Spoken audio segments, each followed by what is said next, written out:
Hello everyone, a very warm welcome to all of you. कैसे हैं आप सभी? आई होप आप सबकी दिवाली बहुत शानदार गई होगी, काफी पटाखे जलाए होंगे आपने। और दिवाली के बाद और अधिक ऊर्जा, नए उत्साह और जोश के साथ वापस से आप अपने एग्जाम की तैयारी में जुट गए होंगे। सही मायने में तो मैं यूं कहूं कि हमारी असली दिवाली तो सिलेक्शन के बाद ही आएगी। और चिंता ना करें, आप बस मेहनत करते रहें। आपके मेहनत का परिणाम आज नहीं तो कल मिलेगा ही मिलेगा। चैंपियन स्क्वायर का दिवाली के बाद का तोहफा तैयार है। लंबे समय से आप मुझसे पूछ रहे थे कि सर, ट्राइब्स की वीडियोस यूट्यूब पर हम सर्च करते हैं लेकिन अब वो वीडियोस हमें मिल नहीं रहे। सभी को मैं एक ही रिप्लाई देता था कि परेशान ना हो, बाकी की यूनिट्स की तैयारी को कंटिन्यू रखें। यूनिट 10 की जिम्मेदारी आप मुझ पर छोड़ दें। यूनिट 10 में आपका बहुत अच्छे से पहले से भी और भी अपडेटेड कंटेंट और भी अच्छे तरीके और ट्रिक्स के साथ हम जो कुछ भी पढ़ेंगे यूनिट 10 में लास्ट टाइम के जैसे ही इस बार भी सारे फैक्ट्स क्लास में ही याद करते हुए चलेंगे। क्योंकि दोस्त, समय के साथ पढ़ाने के तरीके में भी बदलाव लाना जरूरी होता है। पहले का समय था जब कंटेंट नहीं हुआ करता था। टीचर का काम सिंपल था, कंटेंट डिलीवरी, केवल कंटेंट देना। याद करना ना करना वो आपके ऊपर निर्भर रहता था। आज तो सबसे बड़ा गुरु गूगल है। सिंपल सा कोई भी टॉपिक सर्च करो, ना जाने कितने फर्रों का कंटेंट आपको नेट पर मिल जाएगा। एआई का जमाना है, वो आसान भी कर देगा। अब टीचर का काम केवल कंटेंट डिलीवरी तक सीमित नहीं रह गया है। अब टीचर का काम है कि नेट पे जो भी कंटेंट आपको मिल रहा है उसकी ऑथेंटिसिटी को चेक करना कि सही है या नहीं है, उससे और कैसे सिंप्लीफाई करें इस पर काम करना। और जो कुछ भी कंटेंट है, फैक्ट्स हैं, वो आपको क्लास में ही याद करा देना। क्योंकि एमपीपीएससी के साथ या एमपीपीएससी के अलावा भी जो एमपी में जितने भी एग्जाम्स होते हैं उनमें एक दिक्कत ये होती है कि फैक्चुअल होते हैं, बहुत सारे फैक्ट्स हमें याद करना पड़ता है और यही सबसे बड़ी चुनौती है।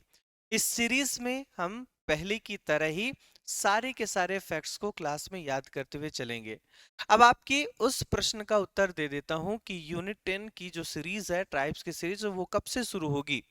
क्योंकि यूनिट 10 अभी कवर करना इसलिए भी जरूरी है क्योंकि आप में से बहुत से मेरे ऐसे दोस्त हैं जिनका 14 दिसंबर को एफएसओ का एग्जाम है।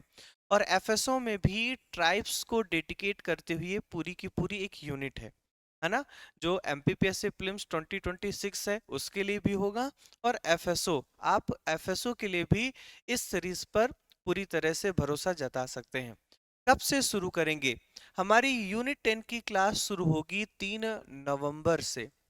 लास्ट टाइम आपने मुझसे जब पढ़ा था तो हमने उस सीरीज में टॉपिक वाइज पढ़े थे। जैसे एक टॉपिक है तो पार्ट 1, उस टॉपिक का पार्ट 2, उस टॉपिक का पार्ट 3। इस बार हम अपने इस तरीकों को बदलेंगे। मेरी कोशिश ये है कि आपका कम समय में ज़्यादा से ज़्यादा चीज़ें कवर हो जाएं जिससे आप और बढ़िया तरीके से रिवीजन कर पाएं।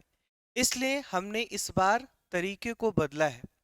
वन वीडियो, वन टॉपिक, है ना। कि मान कर चलो यूनिट 10 का एक टॉपिक है, उस टॉपिक को हम एक ही वीडियो में कवर कर लेंगे।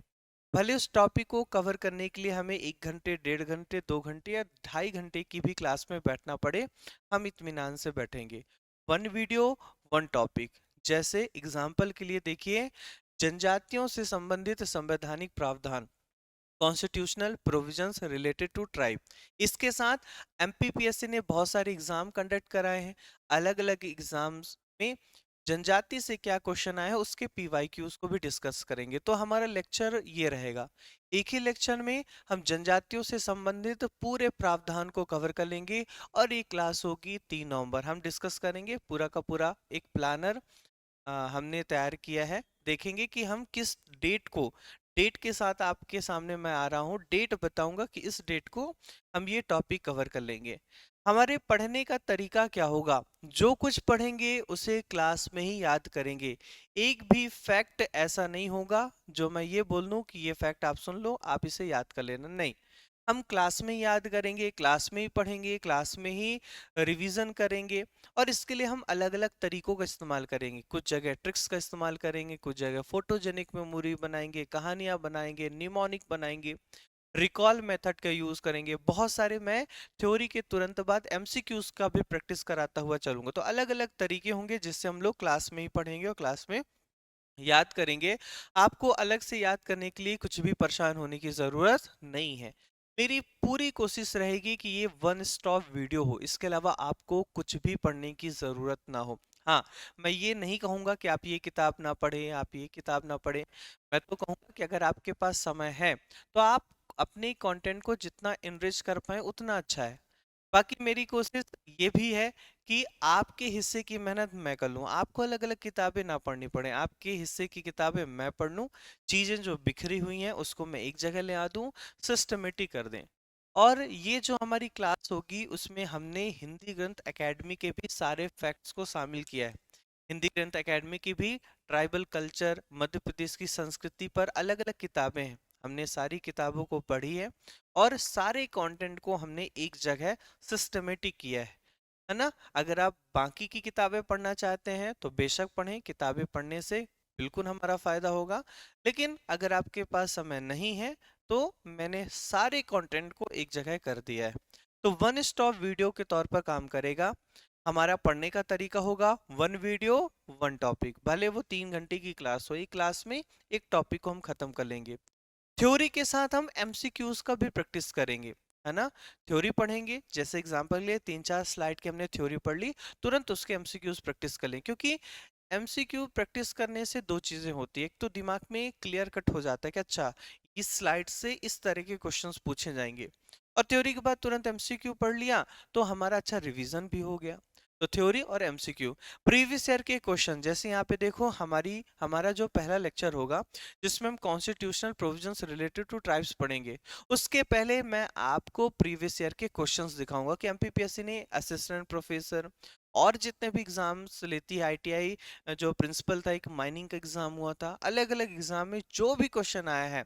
क्योंकि कई बार देखा जाता है कि एमपीपीएससी, चूंकि एमपीपीएससी सिविल का एग्जाम भी लेती है और बहुत सारे एग्जाम्स लेती है, तो उस एग्जाम में क्वेश्चन आया हूबहू इस एग्जाम का क्वेश्चन उसने दूसरे एग्जाम पे रख दिया बिना ऑप्शन बदले। कई बार तो ऐसा भी हुआ है। तो जितने भी एग्जाम्स हैं एमपीपीएससी ने कंडक्ट कराए हैं, उस सारे पीवाईक्यूज यहाँ पे हम लोग देखेंगे, है ना।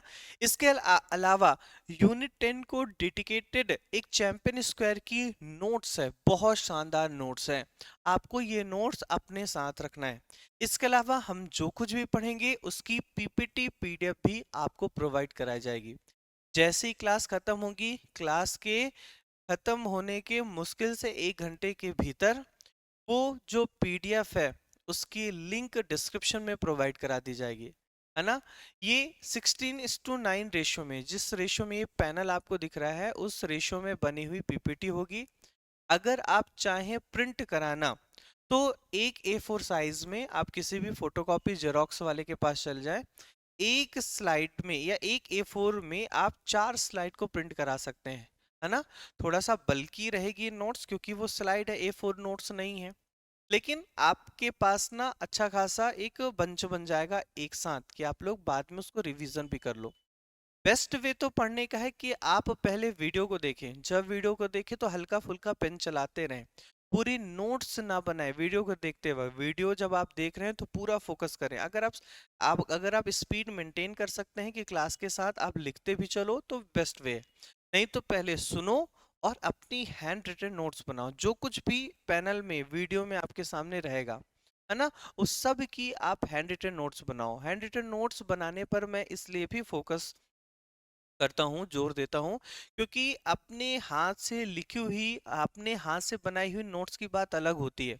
आप पीपीटी को कितना भी पढ़ लें, पीडीएफ को कितना भी पढ़ लें, हमारी हाथ की नोट्स हमें जल्दी याद होती है और रिवीजन करना भी बहुत आसान होता है, लंबे टाइम तक याद भी रहता है। आपने महसूस किया होगा कि बुक को अगर आप 25 से 30 बार रिवाइज करें और अपनी हाथ से लिखी हुई नोट्स को आपने 5-6 बार भी रिवाइज किया है तो आपकी एक फोटोजेनिक मेमोरी बन जाती है। आप आंख बंद करेंगे, आपको दिखेगा अच्छा ये कंटेंट हमारे नोट्स के राइट कॉर्नर पर लिखा हुआ है, लेफ्ट कॉर्नर पर लिखा हुआ है, हमने इस कंटेंट के लिए इस तरह के चार्ट बना के लिखे हुए हैं। तो अपनी नोट्स को हमारा जो ब्रेन होता है लंबे टाइम तक सस्टेन रिटेन कर पाता है। है ना। तो आपको करना क्या है, पीपीटी पीडीएफ मिलेगा, चैंपियन स्क्वायर की नोट्स जरूर रखिएगा क्योंकि चैंपियन स्क्वायर नोट्स में आपको चीजें सिस्टमेटिक मिल जाएंगी, पीपीटी पीडीएफ भी आपको मिलेगा। इसके अलावा हैंड रिटन नोट्स अगर आप बना सकते हैं तो सबसे बढ़िया तरीका है किसी भी चीज को पढ़ने का कि आप पढ़ते चलो और अपने हाथ से लिखते हुए चलो। तो जो कुछ पढ़ेंगे क्लास में ही याद करेंगे, आपको अलग से याद करने के लिए परेशान नहीं होना है, एमसीक्यूज के लिए भी परेशान नहीं होना है क्योंकि थ्योरी के बाद हम एमसीक्यू प्रैक्टिस करेंगे। वन स्टॉप वीडियो होगा, इसके बाहर आपको पढ़ने की ऐसा जरूरत नहीं होगी, पढ़ना चाहें तो आप पढ़ सकते हैं। वन वीडियो वन टॉपिक, एक वीडियो में एक टॉपिक को खत्म कर लेंगे, भले उस वीडियो की जो लेंथ है वो 3 घंटे की, 2.5 घंटे, 2 घंटे की ही क्यों ना हो, हमें डरना नहीं है क्योंकि सफलता भी तो बड़ी है, तो मेहनत से फिर क्या डरना जब मैं पढ़ाने के लिए तैयार हूँ, है ना। मैं भी तो 3-3 4-4 घंटे खड़े होकर पढ़ाऊंगा, तो आप भी मेरे साथ पढ़ लीजिए। ठीक है, previous year question, PPT PDF, champion square. और हाँ एक बात, आप इस क्लास को लाइव ही देखें, क्यों, क्योंकि ये सीरीज लंबी चलेगी, लगभग 20-22 जो है लेक्चर्स होंगे 2-2 घंटे के। अब बाद में 20-22 लेक्चर को देखना रिकॉर्डेड फॉर्म में बड़ा चैलेंजिंग होता है। लाइव जब आप क्लास को देखते हैं ना तो एक डिसिप्लिन मेंटेन रहता है कि हाँ इतने बजे से क्लास लाइव हो जाएगी, अपने को यूट्यूब पे रख लेना है, बाकी दुनिया से कट कर 2 घंटे इत्मीनान से अपने भविष्य के लिए एक यूनिट के लिए पढ़ना है। तो लाइव लेक्चर आप देखेंगे तो डिसिप्लिन मेंटेन रहेगा, तो मेरा सुझाव है कि आप इत्मीनान से एक बार दे दो अपने लिए टाइम। लाइव लेक्चर देखना अलग मजा होता है, लाइव लेक्चर देखेंगे तो आपको ऑफलाइन क्लास जैसे माहौल मिलेगा, है ना। तो लाइव आपको देखना है। अब फटाक से हम अपने पूरे कैलेंडर की प्लानर की बात कर लेते हैं। हमारी सीरीज की शुरुआत होगी 3 नवंबर। 3 नवंबर को हम constitutional provisions related to tribes, जनजातियों से संबंधित संवैधानिक प्रावधान को कवर करेंगे। 4 नवंबर को हमारी ज्योग्राफिकल डिस्ट्रीब्यूशन, जनजातियों का भौगोलिक वितरण, उसको कवर करेंगे। इसके अलावा 5 नवंबर को हमारी क्लास होगी भील ट्राइब। अच्छा यहाँ पे एक चीज कर लेंगे, एक काम कर लेंगे, क्योंकि जनजातियों से संबंधित संवैधानिक प्रावधान के साथ प्रीवियस ईयर क्वेश्चंस को डिस्कस करना थोड़ा सा लेंदी हो जाएगा, वीडियो और लंबी हो जाएगी क्योंकि जनजातियों का भौगोलिक वितरण छोटा है। तो पहले यानी 3 नवंबर का ये पीडीएफ मैं आपको ना इसका कैलेंडर सही करवा के इसकी जो पीडीएफ की लिंक है डिस्क्रिप्शन में आपको प्रोवाइड करा दूंगा। लेक्चर 1 में हम एक काम करेंगे, पहले ज्योग्राफिकल डिस्ट्रीब्यूशन ऑफ ट्राइब्स को कवर करेंगे, ये लेक्चर होगा 3 नवंबर। और इसके पहले हम लोग अलग अलग पीवाईक्यूज को डिस्कस करेंगे, है ना, पहला लेक्चर। दूसरा लेक्चर होगा हमारा 4 नवंबर को, वो होगा जनजातियों से संबंधित संवैधानिक प्रावधान का। फिर लेक्चर 3 है भील जनजाति। भील जनजाति को हमने 3 लेक्चर्स में पढ़ा था, 3 पार्ट में पढ़ा था, हम एक ही पार्ट में पूरे भील ट्राइब को कवर कर लेंगे, जिससे एक वीडियो पूरी भील ट्राइब, है ना। और ये होगा हमारी, इसकी क्लास होगी हमारी 5 नवंबर को। फिर लेक्चर जो चौथा होगा उसमें हम गोंड जनजाति पढ़ेंगे 6 नवंबर। लेक्चर 5 में बैगा जनजाति 7 नवंबर। लेक्चर 6 में सहरिया जनजाति 8 नवंबर। लेक्चर 7 में भारिया जनजाति 10 नवंबर, क्योंकि 9 नवंबर को संडे है, 10 नवंबर। फिर कोरकू जनजाति 11 नवंबर। कुछ अदर ट्राइब्स हैं और नोमैडिक घुमंतु, अर्धघुमंतु, विमुक्त जनजातियों को कवर करेंगे 12 नवंबर। जनजाति व्यक्तित्व ट्राइबल पर्सनालिटीज 13 नवंबर। जनजाति कल्याण ट्राइबल वेलफेयर स्कीम्स को पढ़ेंगे 14 नवंबर, 14 नवंबर को। जनजातियों का स्वतंत्रता आंदोलन में योगदान 15 नवंबर।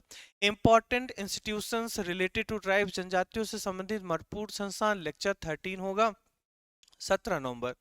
ट्राइबल म्यूजियम, जनजातीय संग्रहालय, प्रकाशन, लोक साहित्य, भाषा बोली, publication, folk literature and language dialect को हम कवर करेंगे 18 नवंबर, लेक्चर नंबर 14। अब यहाँ तक अगर आप देखेंगे तो हमारे जनजातियों का मामला लगभग लगभग निपट जाएगा। फिर हम लोग कल्चर वाले, क्योंकि यूनिट में मेंशन किया हुआ है एमपी की कल्चर भी, तो यहाँ पे सबसे पहले फोक कल्चर ऑफ मालवा, जिसमें मालवा में लोकगीत, मालवा के फोक डांस, मालवा के फोक फेस्टिवल्स, सब कुछ मालवा की संस्कृति को हम एक ही लेक्चर में कवर करेंगे, वो होगा 19 नवंबर। फिर 16 नवंबर को निमाड़ की संस्कृति, 16 लेक्चर मतलब लेक्चर नंबर 16, डेट है 20 नवंबर। बुंदेलखंड की लोक संस्कृति 21 नवंबर, बघेलखंड की 22 नवंबर। उसके बाद लेक्चर नंबर 19 हम यूनिट 10 का निचोड़ पार्ट 1, यूनिट 10 का निचोड़ कहने का मतलब यहाँ पे हम लोग टेबुलर फॉर्म में कि बैगाओं का अलग उपजातियां पढ़ी, बैगाओं के अलग त्योहार पढ़े, गोंड के त्योहार बैगा में आएंगे, बैगा के त्योहार सहरिया में आएंगे, क्योंकि जैसे जैसे हम पढ़ते जाएंगे थोड़ा थोड़ा कंफ्यूज आप होते चलेंगे। उस कंफ्यूजन को हम यहाँ पे खत्म करेंगे, पूरी ट्राइब्स को टेबुलर फॉर्म में हम कवर करेंगे। और मैंने आप सभी के लिए यूनिट 10 का निचोड़ एक चार्ट भी प्रिपेयर किया है बड़ी मेहनत से। वो चार्ट आपको मिल जाएगा, आप किसी भी स्टेशनरी से या हमारे सेंटर पे आके उस चार्ट को ले सकते हैं। तो वो चार्ट जब हम ये वाला पोर्शन पढ़ेंगे तो चार्ट का काम आएगा, तो वो चार्ट अपने सामने आप लेकर रखिएगा। यूनिट 10 का निचोड़ पार्ट 1, ये लेक्चर 19 होगा 24 नवंबर को। लेक्चर 20 में यूनिट 10 का निचोड़ पार्ट 2 25 नवंबर। फिर 2 लेक्चर में हम निचोड़ को कवर कर लेंगे। इसके बाद लेक्चर होगा 21 जिसमें यूनिट 10 का महा मैराथन, जो कुछ भी हमने पढ़ा है, जितने भी एमसीक्यूज हमने इन 20 लेक्चर में पढ़े हैं, उसको एक साथ हम कवर करेंगे लेक्चर नंबर 21, और ये होगा हमारा 26 नवंबर। और 26 नवंबर को मैं आपकी इस यूनिट 10 को कंप्लीट करके आपके हाथों में सौंप दूंगा कि एक बार इस नोट्स को, आपने हैंड रिटन जो नोट्स बनाया है या चैंपियन स्क्वायर की नोट, पीपीटी, पीडीएफ, एक बार अगर आप स्क्रॉल कर लेंगे तो प्रभु से यही प्रार्थना है कि आपके एग्जाम में क्वेश्चंस बाहर नहीं जाने चाहिए, है ना। और जो बाहर जाएगा वो किसी से बनेगा भी नहीं, जो कुछ पढ़ेंगे यहीं से आएगा, नहीं आएगा तो फिर कहीं से नहीं आएगा। ये मैं अपनी और अपनी पूरी टीम की मेहनत को देखते हुए इतने आत्मविश्वास से कह रहा हूँ, है ना। तो टोटल हमारे लेक्चर कितने होंगे? 21। एक बार फिर आप रिवाइज कर लेना नोट्स को या चैंपियन स्क्वायर की बुक जो हमारी मिलेगी, है ना। और इसके बाद 14 दिसंबर को आप शानदार एग्जाम दीजिए। फिर हमारा ये पूरी की पूरी सीरीज एमपीपीएससी 2026 या 2027 के लिए भी समान रूप से महत्वपूर्ण होगा। आपके लिए समय समय पर मैं अपडेटेड वीडियोस या अपडेटेड कंटेंट भी लाता रहूंगा। जैसे आगे चलकर जनजातियों संबंधी कोई योजना बनी, उस योजना को हम कहाँ कवर करेंगे, तो एक ग्रुप की लिंक आपको प्रोवाइड करा दी जाएगी, है ना। उस ग्रुप से आप जुड़े रहिएगा। उस ग्रुप में समय समय पर कंटेंट से रिलेटेड कोई अपडेट है, कोई करंट का मुद्दा है जो यूनिट 10 या जनजातियों से जुड़ा हुआ है, कोई एक आध करेक्शन अगर हमें करने हैं, तो वहाँ पे आपको सारी जानकारी मिल जाएगी। उस ग्रुप की जो लिंक है वो आज की ही वीडियो के डिस्क्रिप्शन में मैं आपको प्रोवाइड करा दूंगा। डिस्क्रिप्शन में ही पीडीएफ भी मिल जाएगी आपको, और जो ग्रुप की, जिसकी ग्रुप की मैं बात कर रहा हूँ वो ग्रुप भी आपको मिल, है ना। तो मिलते हैं हम लोग, कब से स्टार्ट हो रही है? 3 नवंबर। और इस क्लास के लिए वाकई आप मानेंगे नहीं कि इस क्लास में आपको लग रहा होगा ठीक है 21 क्लासेस ही तो हैं, है ना, 3 नवंबर से लेकर 26 नवंबर। लेकिन इन 21 क्लासेस के लिए कई महीनों से मेरी, हमारी टीम की तैयारी चल रही है, तो काफ़ी मेहनत लगेगी इस सीरीज को कवर कराने में। और वन वीडियो वन टॉपिक में तो और भी काफ़ी चैलेंजिंग रहेगा, क्योंकि बाकी भी ऑफलाइन मेरी क्लासेस होती हैं, सुबह भी क्लास होती है, शाम को भी क्लास होती है। तो इन एक महीने यकीन मानो मुझे 8 से 10 घंटे तो केवल क्लास लेनी पड़ रही है। लेकिन ठीक है, वो सारी मेहनत एक तरफ। और यकीन मानो किसी भी शिक्षक शिक्षक के लिए सबसे बड़ी पूंजी होती है आप, यानी उसके विद्यार्थी। जब आप ये मैसेज करके बताते हो ना कि सर कि आपने पढ़ाया था और ये क्वेश्चन आ गए, तो ये सारी मेहनत उस वक्त तो मेरी वसूल हो जाएगी। आपको करना क्या है, इस वीडियो को ज़्यादा से ज़्यादा शेयर करो। जो भी एमपीपीएससी या एफएसओ की तैयारी में जुटे हुए हैं, जनजाति उनके लिए समस्या बनी हुई है, उनको आप कहें कि 3 नवंबर से पूरी की पूरी जनजाति की सीरीज स्टार्ट हो रही, तो आपके सहयोग की भी मुझे आशा रहेगी। तो मिलते हैं हम लोग 3 नवंबर। तब तक के लिए बढ़ते रहो, पढ़ते रहो, मस्त रहो। भारत माता की जय। Thank you everyone.